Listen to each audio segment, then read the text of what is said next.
Many people are facing through major financial difficulties here in Indonesia.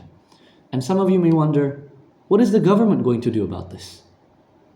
Well, that actually ties in nicely with our current debate motion. This House prefers that the government provides cash transfer instead of social goods. Now, I, Adrian Wijaya, as the first speaker of the opposition team, greatly disagrees with this motion. Now, before we delve into it, let's first know, what is a cash transfer? A cash transfer is the government providing the people in need with cold hard cash, whereas social goods is the government providing them with their necessities, for example, food stamps, free education, and vocational training programs. Now, let's delve into the arguments. Firstly, I would like to disagree with the arguments provided by the first speaker, stating that applying conditionaries like that of Kenya and Brazil will stop misallocation. Now, before I tell you the reason why I disagree, I'd like to point out the fact that the proposition team agrees that there is an inherent risk with cash transfer. It is the fact that there is a possibility of misallocation. It is the fact that the people can actually spend the money for their own personal benefits, for their own personal entertainment, rather than focusing on their own well-being. They can, rather than spending it on, for example, food, on education, they can spend it on drugs, they can spend it on alcohol. And that is something that social goods do not have. Social goods are 100%. They're guaranteed. If you give them free education, they will receive free education. If you give them free healthcare, they will receive free healthcare. Now, let's go back as to why I disagree with the statement. Now, first of all, once again, there is no guarantee. The people, even though there is a rule, they may still do it. And even when they do, what are to say that they won't bribe the teachers, that they won't bribe the doctors to create false records, to create false attendances, and in which they are able to have a loophole where they can use the money that they are provided for their own personal entertainment rather than for their better of their well-being. Once again, this is not something that we would need to worry with social goods, as social goods will stay social goods, no matter who it is in the hands of. They will stay, for example, if you provide them with free education, it will once again stay as free education.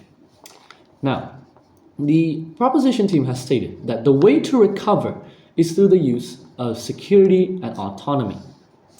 They have stated that if they have money, they can feel safe and plan things from the short and long term. Now, I ask of you this. How are the people who are struggling financially, who do not have the necessary education, who do not have the prior knowledge on finances, on anything, and are unable to pick themselves up without the use of the government, able to plan things out? How are they, the people without proper education, capable of planning their life out short-term and long-term? I believe that is highly unlikely given the fact that they lack the necessary education to think about their future, to scheduleize their future, and to see how far they can go using the cash transfer compared to social goods, where they are provided with not only education, but also healthcare and also all the other such, which allows them to see a brighter future, get the education they need, and stay in good health where they can find better jobs.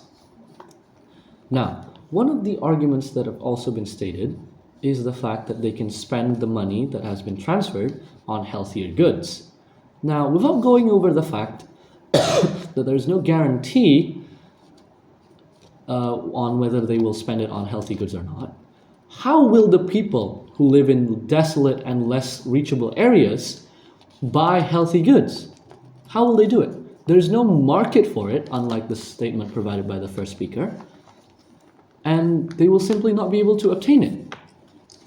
Comparatively, through the use of social goods, we can simply send the goods that have already been processed, that have already been provided, to those desolate areas and allow them to have a healthier diet, a healthier meal, and a better lifestyle, because they are provided with healthier foods that allow them to flourish and to grow into healthier people, which can then, they can find jobs and study and then work and become autonomous, as stated on the way to recovery. Now, another thing I'd like to say is that while mentioning healthcare, they said healthcare is expensive. So if they agree that healthcare is expensive, wouldn't it be more effective if we were to provide them with healthcare on top of all the other benefits of social goods, for example, education, for example, meals and such, and healthcare, rather than simply giving them money and then letting them choose to go to which healthcare they might go to, which may be even more expensive, or maybe have less quality to them compared to the healthcare provided by the government. Now, another thing that I'd like to argue, they stated that the people who get cash transfers can open businesses and have a steady flow of income. As I've previously stated, the people who are struggling financially are not the type of people who are intellectually capable of starting their own businesses, of maintaining their own businesses, and making their own business flourish enough to make a profit. Because they lack the prior knowledge, they lack the ability to think cognitively because they don't get the prior education, whereas comparatively, if you were to take the social goods and they were to receive the prior education, then they are able to create a smarter, better, and more effective business. Now, once again, this actually contradicts to another point that the first speaker has made, which is to say that they are able to study after they've made their business, which is, I believe, ineffective. It is better to study first and then start your business. And to do that, it is much cheaper to do so through the use of social goods. By providing them with the necessary free education that they require, they are then able to have enough knowledge to start their own business and therefore to make their company flourish and allow them to be autonomous and secure.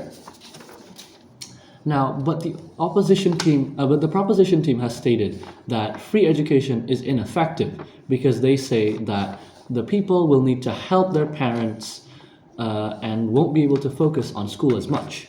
Now, I disagree with this because through allocating the funds from cash funds from BLT into more social goods, then we are able to provide the family with more help, therefore allowing the child to study more, get a diploma, get a stable job, and allow them to have an autonomous future where they do not need to rely on the governments anymore, but instead have their own future, have their own jobs, due to the fact that they then got their own diploma and they have the opportunity to work at places with high-paying jobs and even long-term benefits. For example, they can get raises or they can even get people to start new businesses with them.